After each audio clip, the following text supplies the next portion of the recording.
அமித்ஷாவை ஓட ஓட விரட்டி அடித்த பொதுமக்கள், பயந்து நடுங்கும் மோடி. அதாவது அம்பேத்கர் பெயருக்கு பதிலாக கடவுளின் பெயரை இவ்வாறு பலமுறை சொன்னாலாவது அவர்களுக்கு சொர்க்கத்தில் இடம் கிடைத்திருக்கும் என மத்திய உள்துறை அமைச்சர் அமித்ஷா கூறியது சர்ச்சைக்குள்ளான நிலையில் அவருக்கு எதிரான போராட்டங்கள் வெடித்துள்ளது.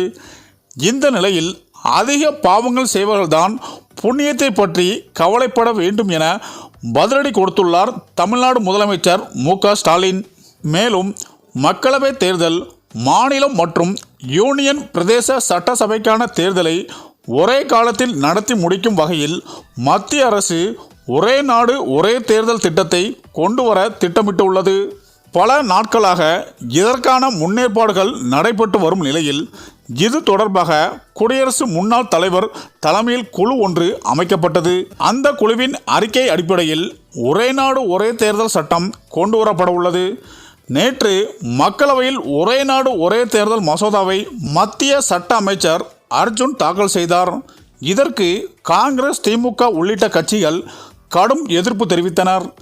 இந்த நிலையில் நாடாளுமன்றத்தில் மேற்கொள்ளப்பட்ட வாக்கெடுப்பின் அடிப்படையில் இந்த மசோதா நாடாளுமன்ற கூட்டுக்குழுவில் பரிசீலனைக்கு அனுப்பப்பட்டது. இந்த நிலையில் இந்த விவாதம் முடிந்த பிறகு அரசியலமைப்பு சட்டத்தின் 75வது ஆண்டை குறிக்கும் விவாதம் நடைபெற்றது. இது தொடர்பாக மாநிலங்களவையில் மத்திய அமைச்சர் அமித்ஷா உரையாற்றினார். அப்போது பேசிய அவர், அம்பேத்கர் பெயரை முழக்கமிடுவது இப்போதெல்லாம் ஃபேஷனாகிவிட்டது. எதற்கெடுத்தாலும் அம்பேத்கர் அம்பேத்கர் என பேசுகிறார்கள். கடவுளின் பெயரை பலமுறை சொன்னால் அவர்களுக்கு சொர்க்கத்திலாவது இடம் கிடைக்கும். அம்பேத்கரின் பெயரை நீங்கள் 100% பயன்படுத்துங்கள். ஆனால் அவரை பற்றி உங்கள் உணர்வு என்பதை தெரிந்து கொள்ள வேண்டும். ஜவஹர்லால் நேரு தலைமையிலான அரசாங்கத்தில் கருத்து வேறுபாடு காரணமாக அம்பேத்கர் ராஜினாமா செய்தார். பட்டியலின சாதிகள் பணக்குடியினர் நடத்துவதில் திருப்தி இல்லை என அம்பேத்கர் பலமுறை கூறியிருந்தார் என பேசினார் அமித்ஷா. இதை அடுத்து அம்பேத்கர் குறித்து அமித்ஷா பேசிய பேச்சுக்கு பலத்த எதிர்ப்பு கிளம்பியது. மேலும் அமித்ஷாவின் பேச்சை கண்டித்து நாடாளுமன்ற வளாகத்தில் மக்களவை எதிர்க்கட்சி தலைவர் ராகுல் காந்தி, மல்லிகார்ஜுன் கார்கே உள்ளிட்ட எதிர்க்கட்சிகள் எம்பிகள் ஆர்ப்பாட்டத்தில் ஈடுபட்டனர். மேலும் இந்திய அரசியலமைப்பு சட்டத்தை உருவாக்கிய அம்பேத்கரை அவமதித்த பேச்சுக்காக அமித்ஷா பகிரங்கமாக மன்னிப்பு கேட்க வேண்டும் என வலியுறுத்தியுள்ளனர். இந்த நிலையில் அமித்ஷாவின் பேச்சுக்கும் தமிழ்நாடு முதலமைச்சர் மு.க.ஸ்டாலின் கடும் கண்டனம் தெரிவித்துள்ளார்.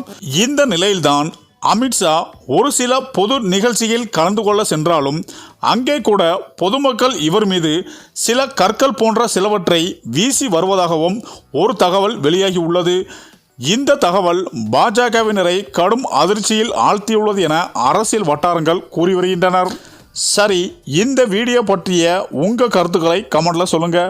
மேலும் வீடியோ பிடித்திருந்தால் லைக் பண்ணுங்க, ஷேர் பண்ணுங்க, மறக்காம நம்ம சேனலை சப்ஸ்கிரைப் பண்ணிக்கோங்க. நன்றி.